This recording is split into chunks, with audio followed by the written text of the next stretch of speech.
everyone, it's Justine and I'm super excited to be designing today for the Stamp of Approval Lovely Notes collection that's going to be available very soon. Today's a blog hop celebrating the collection of stamps and dies, so I'm going to link to that below in the description where you have a chance to win this collection of dies and stamps.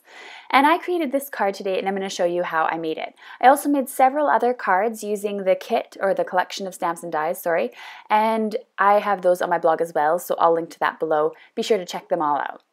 So to get started, I grabbed a piece of vellum. It measures 4¼ by 5½ inches, and I'm using some of the stamps from the Butterfly Notes stamp set, and I'm going to be stamping them in Versamark ink on the front. And I'm going to be stamping them from the bottom left to the top right corner in a sort of pattern, but in a random way. So I'm just tilting and turning the butterflies. I also wanted some space fillers as well, so I grabbed some of these really tiny flowers from the Lovely Notes stamp set that comes in this collection, and I filled in the blanks using those little stamps. I absolutely love it when I can use all those little stamps on a stamp set. They're usually really versatile and people often forget about them.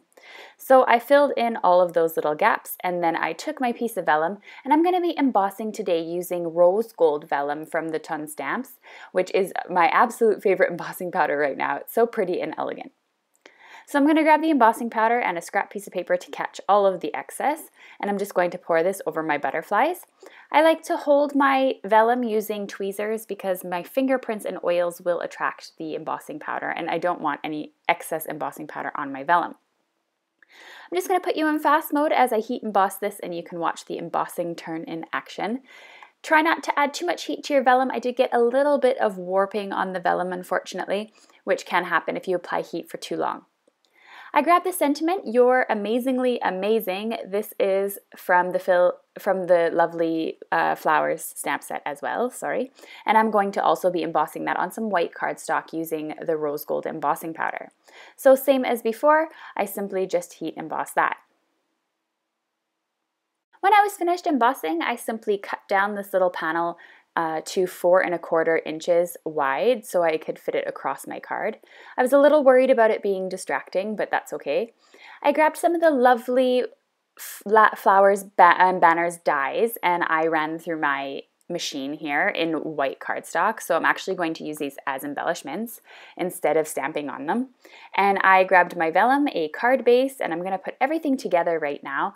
So I played around with some other embellishments here. So I played around with the placement of them, and I wasn't exactly sure what I wanted to do, but I eventually decided on a way to do it. Now I had to attach my vellum first, which is always a little bit tricky. So I grabbed my Tombow Mono liquid adhesive and I added adhesive behind the butterflies. I ended up also adding 2 mini glue dots to the top corners just to keep the vellum in place properly. And because, as I mentioned, I did get a little bit of warpage, that helped definitely with the warping of the vellum by attaching it completely to my card base. So now it was time to put together all the card after playing with placement for quite a long time. I grabbed the chevron die, which also comes in the collection, and I added that as a white on white embellishment to the title to add a bit of interest. I added these 2 little sort of leafy floral pieces here, which actually can be stamped on, but I decided to just leave them blank and white and elegant on this card, and I attached them both to above the sentiment. And that's the end of today's card tutorial, except for the fact that I wanted to add a couple of little Nouveau enamel dots. So I added 3 of those to the card just to add a little bit more texture and interest to the card without taking away from the background and the busyness of the clusters.